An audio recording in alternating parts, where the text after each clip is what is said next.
Developments in the proposed Hermantown data center project have evoked concern from some lawmakers in the Northland as well. And Northern News Now's Ella Schoberl is taking a look at a movement to pause plans for all data centers in the state. Does sound like this is in the early stages.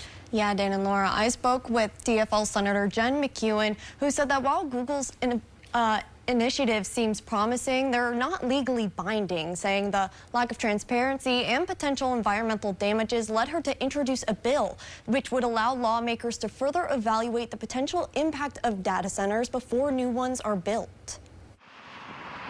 I want to make sure that the people of Hermantown and the people of Duluth and of our region have a say in this. Minnesota Senator Jen McEwen says the news of Google being the Fortune 50 company behind the proposed data center in Hermantown doesn't change the fact that she wants protections in place. McEwen says she's proposing a bill this session putting a 2-year moratorium on new data center permits so lawmakers and experts can study their potential impacts. So a sort of temporary pause on the development of these hyperscale data centers and commission a group that would come together and work through all of these issues around data center development. McEwen noted potential issues from data centers, including water, light, and noise pollution in the Hermantown area, as well as a lack of regulations throughout the building process.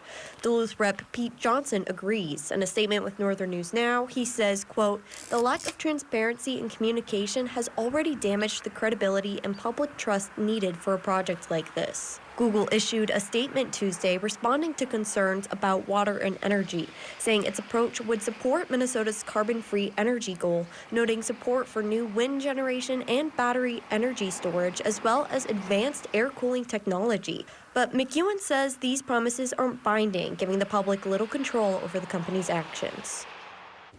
I reached out to multiple Republican state lawmakers in the Northland to get their reaction to the Hermantown data center announcement, including Senators Natalie Zalesnikar and Jason Rarick, as well as Representative Cal Warwas. They all said that they were not available for comment. Live in studio, Ella Schoberl, Northern News Now.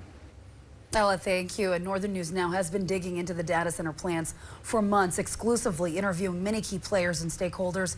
Dan's special report, Dateline Data Center. What's in it for us will air at 10 p.m. on Thursday, March 12th, right here on Northern News Now.